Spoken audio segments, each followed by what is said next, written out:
In statistical test theory, the notion of statistical error is an integral part of hypothesis testing. Hypothesis testing or significance testing is a method for testing a claim or hypothesis about a parameter in a population using data measured in a sample. Hypothesis testing is the art of testing if variation between two sample distributions can be explained through random chance or not. In any hypothesis testing problem, there are two contradictory hypotheses under consideration. If the hypothesis regarding the population parameter were true, the test requires an unambiguous statement of a null hypothesis, which usually corresponds to a default state of nature. For example, this person is healthy, this accused is not guilty, or this product is not broken. An alternative hypothesis is the negation of null hypothesis. For example, this person is not healthy, this accused is guilty, or this product is broken. The result of the test may be negative relative to null hypothesis, that is, not healthy, guilty, broken, or positive, that is, healthy, not guilty, not broken. If the result of the test corresponds with reality, then a correct decision has been made. However, if the result of the test does not correspond with reality, then an error has occurred. Due to the statistical nature of a test, the result is never, except in very rare cases, free of error. Two types of error are distinguished: type 1 error and type 2 error. Type 1 and type 2 errors are probability of committing mistakes in testing a hypothesis. A type 1 error occurs when the results of research show that a difference exists, but in truth there is no difference. So the null hypothesis, that is H0, is wrongly rejected when it is true. If we have to conclude that two distributions vary in a meaningful way, we must take enough precaution to see that the differences are not just through random chance. At the heart of type 1 error is that we don't want to make an unwarranted hypothesis, so we exercise a lot of care by minimizing the chance of its occurrence. Traditionally, we try to set type 1 error as 0.05 or 0.01, as in there is only 5% or 1% chance that the variation that we are seeing is due to chance. This is called the level of significance.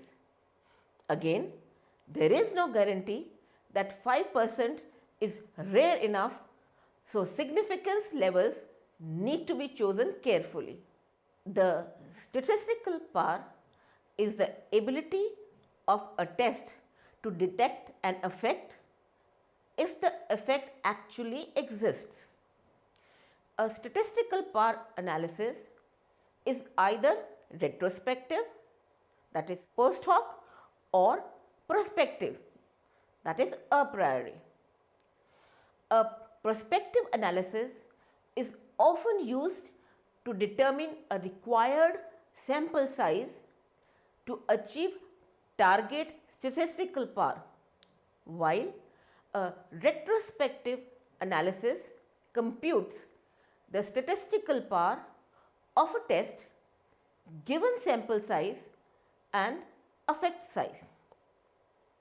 In this module, our focus will be on type 2 error of hypothesis and the power of test. After studying this module, we shall be able to understand the concept of type 2 error, learn to calculate the type 2 error, and lastly, we shall be able to learn the concept of statistical power test. The notion of statistical error is an integral part of hypothesis testing. The test requires an unambiguous statement of a null hypothesis, which usually corresponds to a default state of nature. For example, this person is healthy. An alternative hypothesis is the negation of null hypothesis. For example, this person is not healthy. The result of the test may be negative, relative to null hypothesis, that is, not healthy, or positive, healthy. If the result of the test corresponds with reality, then a correct decision has been made. However, if the result of the test does not correspond with reality, then an error has occurred. Another important approach of hypothesis testing is p-value instead of a critical value. P-value is a probability of obtaining a sample mean given that the value stated in the null hypothesis is true. It varies between 0 and 1 and can never be negative. The p-value for obtaining a sample outcome is compared to the level of significance. Level of significance describes a decision made concerning a value stated in the null hypothesis. If the calculated p-value is smaller than the probability in the rejection region, then the null hypothesis is rejected. If the calculated p-value is greater than or equal to the probability in the rejection region, then the hypothesis will not be rejected. When the null hypothesis is retained, we fail to reach significance. The p-value approach is popular today because p-values are usually computed by statistical software packages including Excel and Minitab. The advantage to reporting test results using a p-value is that it provides more information than simply stating whether the null hypothesis is rejected. The decision maker is presented with a measure of the degree of significance of the result, that is the p-value. This allows the reader the opportunity to evaluate the extent to which the data disagrees with the null hypothesis, not just whether they disagree. However, there are a few important points which one should always keep in mind.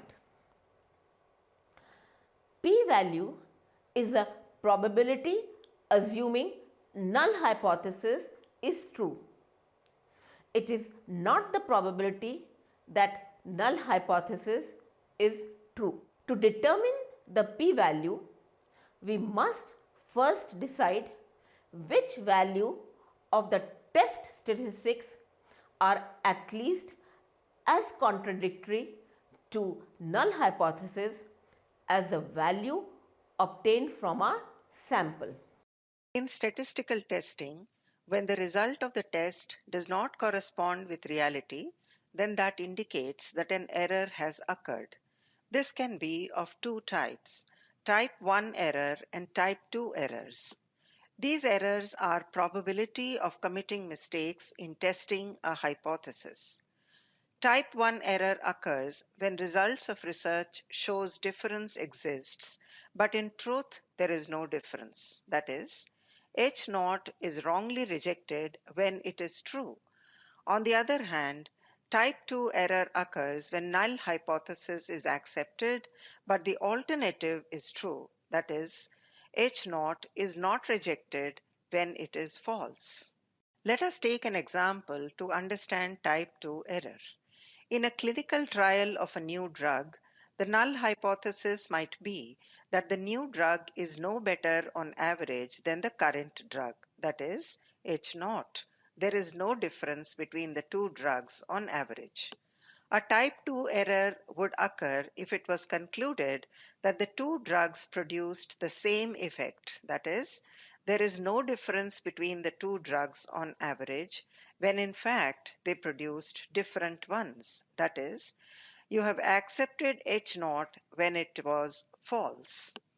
The probability of a type 2 error is generally unknown and is symbolized by beta and described as P type 2 error is equal to beta.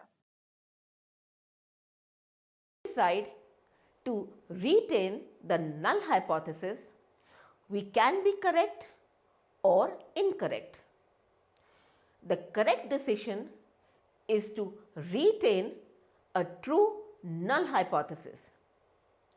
This decision is called a null result or null finding. This is usually an uninteresting decision because the decision is to retain what we already assumed, that the value stated in the null hypothesis is correct. For this reason, null results alone are rarely published in behavioral research. The correct decision is to retain a false null hypothesis. This decision is an example of a type 2 error or B error. With each test we make, there is always some probability that the decision could be a type 2 error. In this decision, we decide to retain previous notions of truth that are in fact false. While it is an error, we still did nothing. We retained the null hypothesis. We can always go back and conduct more studies.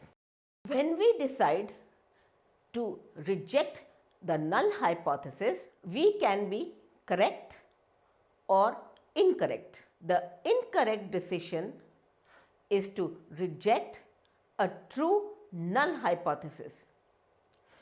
This decision is an example of a type 1 error. With each test we make, there is always some probability that our decision is a type 1 error. A researcher who makes this error decides to reject previous notions of truth that are in fact true. Making this type of error is analogous to finding an innocent person guilty. To minimize this error, we assume a defendant is innocent when beginning a trial. Similarly, to minimize making a type 1 error, we assume The null hypothesis is true when beginning a hypothesis test. Type 1 error is the probability of rejecting a null hypothesis that is actually true. Researchers directly control for the probability of committing this type of error. An alpha A level is the level of significance or criteria for a hypothesis test. It is the largest probability of committing a type 1 error that we will allow and still decide to reject the null hypothesis. Since we assume the null hypothesis is true, we control for type 1 error by stating a level of significance. The level we set, called the alpha level, symbolized as A, is the largest probability of committing a type 1 error that we will allow and still decide to reject the null hypothesis. This criteria is usually set at 0.05, that is A is equal to 0.05, and we compare the alpha level to the p-value.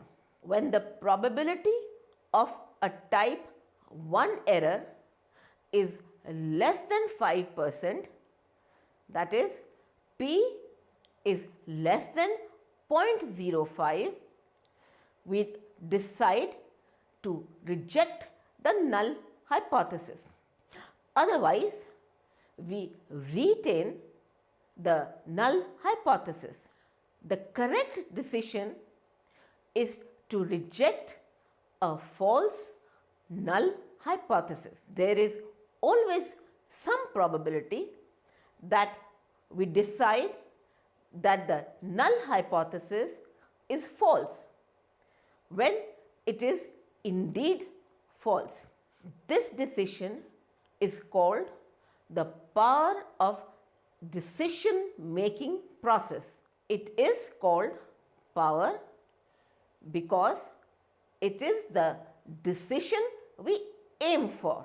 Remember that we are only testing the null hypothesis because we think it is wrong. Deciding to reject a false null hypothesis then is the power in as much as we learn the most about populations when we accurately reject false notions of truth. This decision is the most published result in behavioral research. We can illustrate the type 2 error through a diagram. In this diagram, the blue curve represents sampling distribution of null hypothesis, that is, mu is equal to 0. The green curve represents sampling distribution of alternate hypothesis, that is, mu is equal to 1.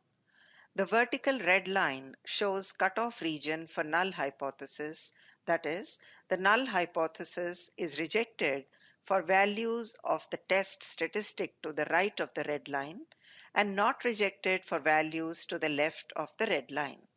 The probability of type 1 error is shown by the area to the right of the red line and below the blue curve alpha.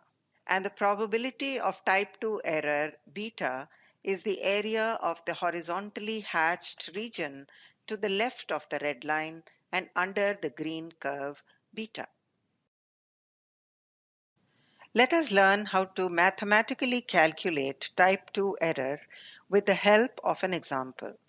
Suppose the mean weight of king penguins found in an Antarctic colony last year was 5.2 kg. Assume the actual mean population weight is 5.4 kg and the population standard deviation is 0.6 kg. At 0.05 significance level, we have to find out the probability of having type 2 error for a sample size of 9 penguins. Firstly, we will get the value of normal variate z at 0.05 level of significance with the help of z table.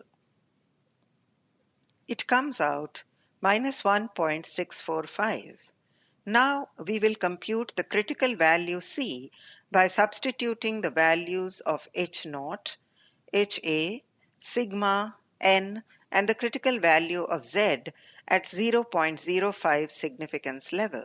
We get, hence, value of C is 4.87. Now, having found the critical value, that is the value of C, let's find out the value of beta with the help of formula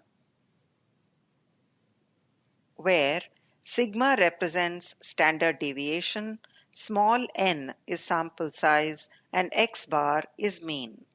In the formula, take beta to the left-hand side and the other values to the right-hand side.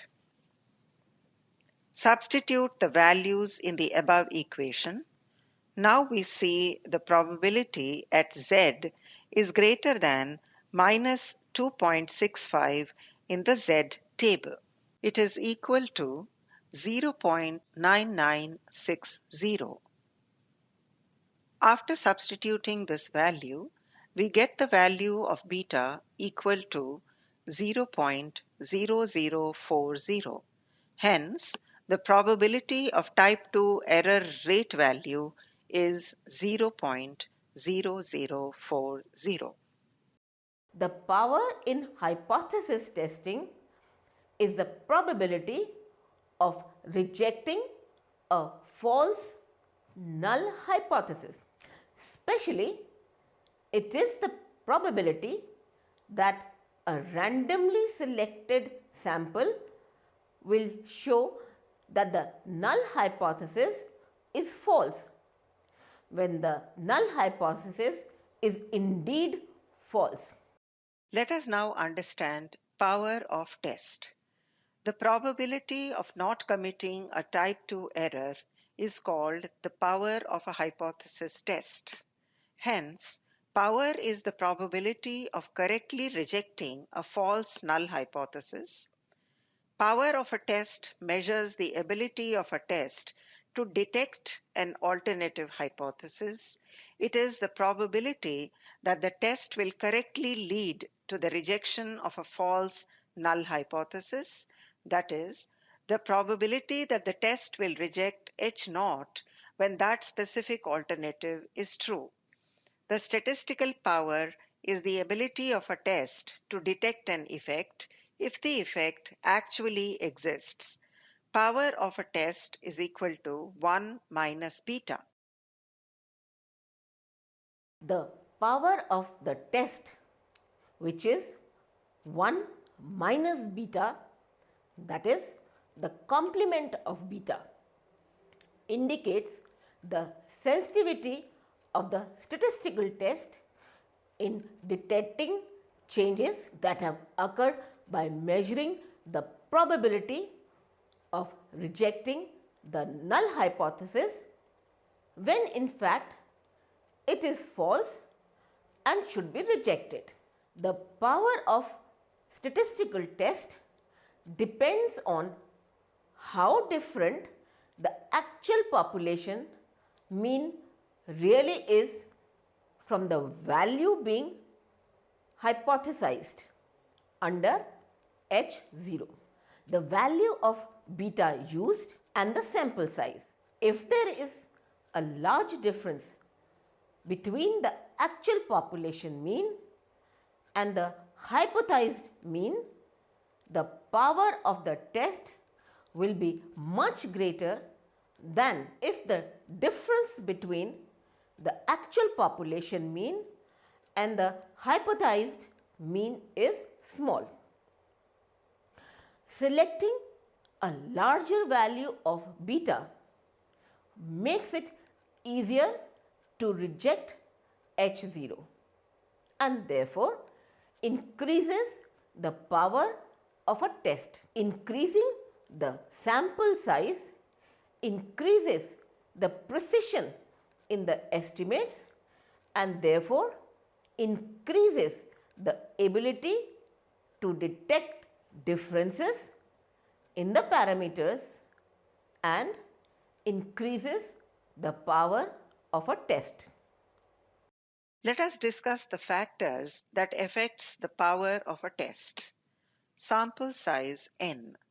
Other things being equal, the greater the sample size, the greater the power of the test. Significance level alpha.